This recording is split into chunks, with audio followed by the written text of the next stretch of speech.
So check it out. I got some good news and I got some bad news for you. The bad news is that you're missing a lot of fish on buzzbaits. The good news is I got you back because I'm gonna show you a tip that's gonna help you hook more fish, land more fish, do more stuff, be a lot better citizen, have better morals, all the above. Get ready, let's do it right now. Traditional wisdom is going to tell you if you want to get more hookups on a buzzbait, you need to do a trailer hook. And right here on this buzzbait, this is one of the Booyahs with the clackers. I have a traditional trailer hook on here, man. It's one of those single hooks and it kind of just sits there in the back. And you know, if I've got a bigger buzzbait with a soft plastic trailer, so if I'm going to like really poopy, muddy, chocolate milk looking water, I want a lot of commotion, I want a lot of flash, I want a lot of movement, I want to give them a big target. So I'm probably going to run something that looks like this as a result. However, if I'm going somewhere where I want to run something a little bit smaller, so think of it like, you know, better visibility in the water, or if I just want something a little bit more subtle on the top, I'm throwing something like this. This is a 1/4 ounce Lucky Strike buzzbait. You can get a 3-pack of these at the old Walmart. Now I changed the skirt and everything because the stock ones are kind of poopy.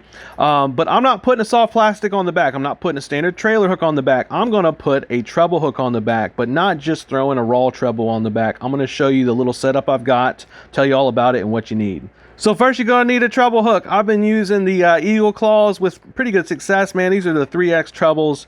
I've been getting these at Walmart, size 4, size 6, maybe size 2 if you need something a little bit bigger, but if you're just going to get one pack, go ahead and get your size 4s. You're also going to need some split rings, and I get some, or usually most of mine, from Jan's Netcraft. Size really doesn't matter. These are 2s. You can get 2s or 3s. I'm going to say if you're only going to get one size, go ahead and get some 2s. Jan's has these heavy size. That's what 2H stands for. You can get a 50 pack. So if you got a preference with split rings, feel free, but otherwise these are good ones to start with if you don't have a stock on hand. And then finally, we're going to need some rubber. Now, I know a lot of folks, especially with trailer hooks, they'll use the surgical tubing, the latex stuff, which kind of looks like this. It has that color normally to it. Now, I'm going to tell you right now, you can use them, but you're probably not going to have enough of the material to do what we're going to do today. So I've been using these Swingline rubber fingertips that I get from my office, and a lot of these really aren't even used that much anymore. These are for folks that are flipping through a lot of paper and like binders or something, and they don't want to keep licking their fingers. So I got these, I brought these home and I cut them up with just a standard pair of scissors, and it turns out looking like this. Now I've used these already for some setups that I have here, but this is all we're really doing, is trying to end up with a little rectangular piece of rubber. I imagine you could also use the latex surgical tubing that has an inside diameter of at least 1/2 inch. You could cut it and then just like snip it to where it's no longer a solid ring. That way you end up with a little stretch of rubber. So let me cut this up and I'll show you what I'm talking about. So you end up with something that looks a little bit like this. It's about 1 inch long, about 1/4 inch wide, give or take. Again, you can use the tubing. You just have to make sure it's not a ring anymore. Just slice it once and you'll get something like this, or just repurpose something else like I've done here today. As long as you got something that's in this general realm as far as what it looks like, you're good to go. The next part is to take your hook and add the split ring. Nothing fancy to it. Just throw it on there and then bring over the bait that you're going to use, and that's when things start to come together. We'll be setting up this Strike King Triple Buzz here. I changed the skirt out because I've had this for a while and the stock one was looking kind of cruddy. So this is a 6 cents skirt that I added on here, and I dipped the tail end here to get the chartreuse with the spike it die. So that's where that came from. But this will be our subject that we'll be using. So we got the hook, we got the buzzbait, we got our rubber piece that we cut earlier. As soon as it's in focus, there it is. So almost near the bottom, but not quite at the bottom. We're going to go through it and we're going to pull that right on through like so. So you got something that looks like that. Then we're going to take the hook with the split ring already on it, put the split ring through the hook, as you'd imagine, if I can ever do that. There we go. I'm looking through my phone as a camera right now, so this ain't going too well. Here we go. So we're going to pull this up. Then we're going to take the rubber and we're going to go through at the top again, preferably somewhere in the middle so it doesn't get ripped up. There we go. The life of a content creator. Here we go. So that pulls through. Boom. We end up with something that looks kind of like this right here.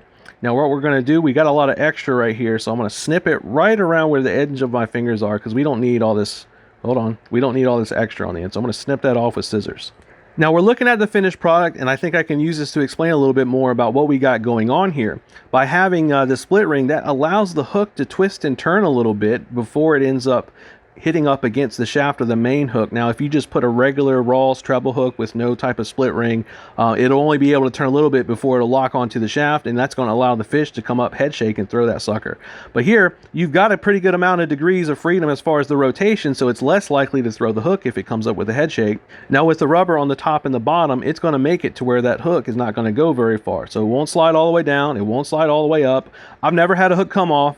Also, with having it like this to where the bend in the rubber is inside of the main hook, it's not going to give it the option to go around, especially during a cast, and foul over itself, which effectively would ruin the presentation. So having it like this gives you the most freedom. It allows it to twist. It doesn't let it to slide down or up, and otherwise it keeps it to where you just have to worry about casting and not trying to get your hook untangled as you go about your day. Now, the last piece for this one, as far as placement, I think ideally you want to have it to where the back end of the hook, so right where the bends on the trebles, ideally I would say you'd want to have the skirt right there, because if you have one come up and short strike it, instead of missing the main hook altogether, which is what would happen without this hook on the back, it'll grab the trebles pretty much right where you want them to be. I've had some fish that I've hooked using this method that have only grabbed the treble. There was no main hook involved. It was literally just coming back all the way here to the treble, and that's where I had them hooked. So I'm going to trim this right now to where the skirt only goes about that far.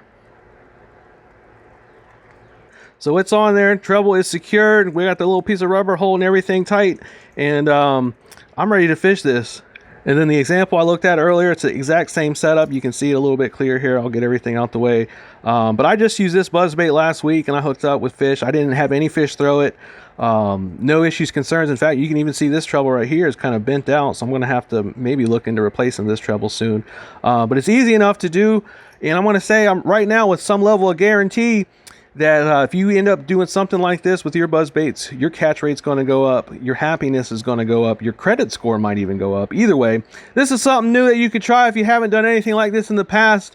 So if you thought this was helpful and you might try this out, otherwise go ahead and help me out, hit your old subscribe, leave me a comment what you think, or if you've got some buzzbait tips that you think the other folks should know that watch this, go ahead and leave me a comment down in the bottom. As usual and as always, I appreciate y'all watching. I'll see you on the next one.